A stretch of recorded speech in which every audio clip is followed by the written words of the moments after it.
In this video, we're going to start designing our site. Now you see right in front of you now, it says your logo here, and it gives you a size there. So you should either create yourself a logo. If you already have a logo, size it to that size. Or you could go to Fiverr.com and have someone create one for you for about $5. Now if you have a budget of absolutely zero and you need to make one yourself, you can download a program called Paint.net, and that's what you see in front of you here. And you can create a basic one yourself, which is what I'm going to do. I'll just show you how you can create a quick one here.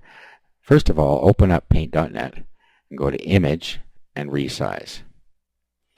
And now we're going to have by absolute size here, make sure Maintain Aspect Ratio is unchecked. And here we're going to put 250 by 85.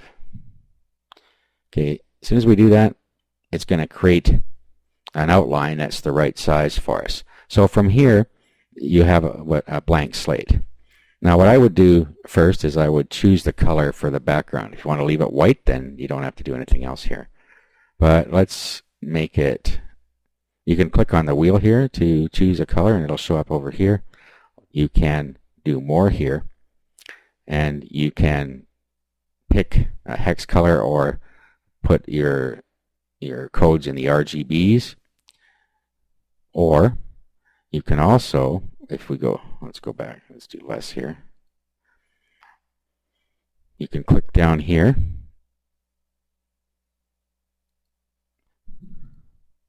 on a color like that. So depending on how you want to find your colors. You have what's here you have primary and secondary color. It's just that you can pick a primary or secondary, and you can just click on them to switch back and forth. It doesn't really mean anything more than that. Okay, so let's just go with a yellow color like that, for instance. Now if you go over on the left side here, you'll see a paint bucket, and you click on that, and then come over here and click here, and you now have your yellow logo. Now I want to do things in layers, so we're going to do layer and add new layer. Now anything we do on this layer won't affect anything on the layer underneath it. So if we make a mistake, we only have to change or delete one layer. Okay, and then we could put some simple text on here, or we could put a picture on here. Now if you're going to put a picture on here, it's going to need to fit inside this size here, or it will stretch it out. But I'm just going to create a simple text, okay, like this, and then I'm going to go and pick the font up here. So you can pick from one of the fancy fonts if you want, or you can, it doesn't matter what, you just find one you like. But I'm going to just go with a script type font here. Let's go with Forte. Now you need to pick your color over here now, and here's an example of primary and secondary. If you click this little arrow here, it swaps, and there, now you're set to this color.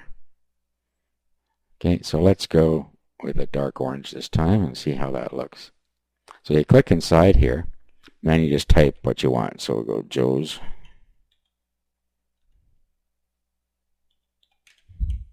Posies.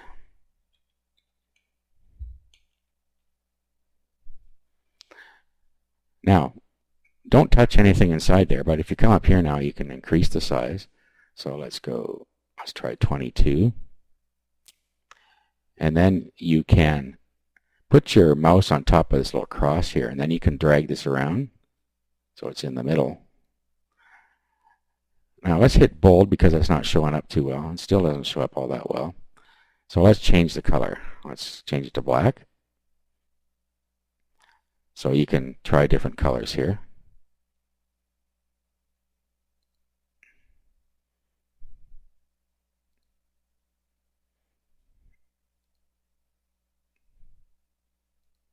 So just find a color scheme you like.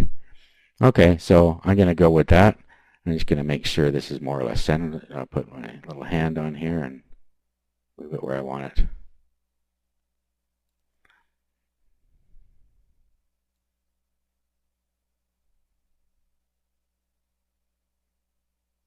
Okay, so there we have a simple little logo.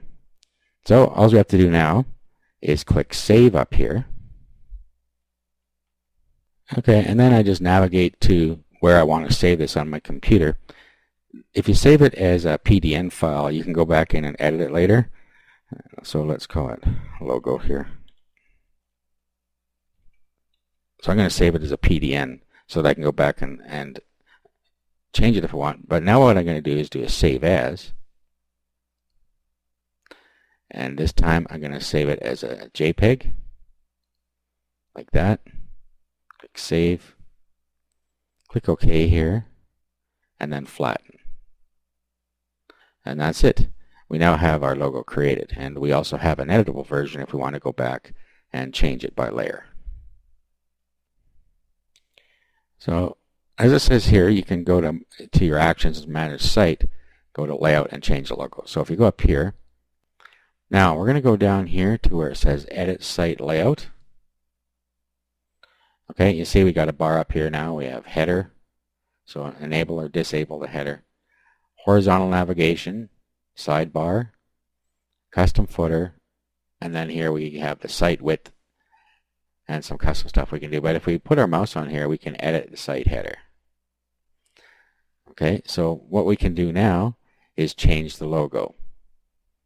So if we click here, choose a file, and then we navigate to where it is, and we want to take the JPEG one here. It's open. And there, our logo is now on the site. Now there's other things you can do here. You can set the alignment here. So it's doing it by theme default as for the vertical. Okay, so we're going to use the theme default size here because that's what we created this as. Let's click OK. And there is the logo we created on the site. Okay, so let's click Close here. And now let's go to More. And let's go down to Manage Site. This is where you can set some basic settings, and we set these on the way in, but I noticed that I made a little mistake here.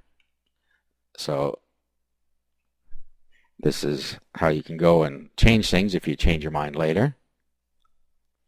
So this is more or less the same stuff we had before. I have a couple more things down here.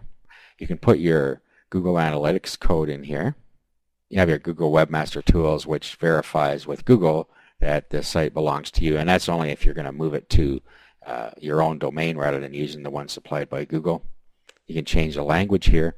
You can automatically adjust to mobile for the mobile phone. We'll just do this, not really necessary on a mobile theme, but we'll go ahead and do it anyway. And then down here, who can help you with the site, and you can have collaborators or anyone who can view the site. Okay, so we're done with this one. So let's save here. So at this point we have our basic site there. What we need to do next is start adding pages, and we're going to do that in the next video.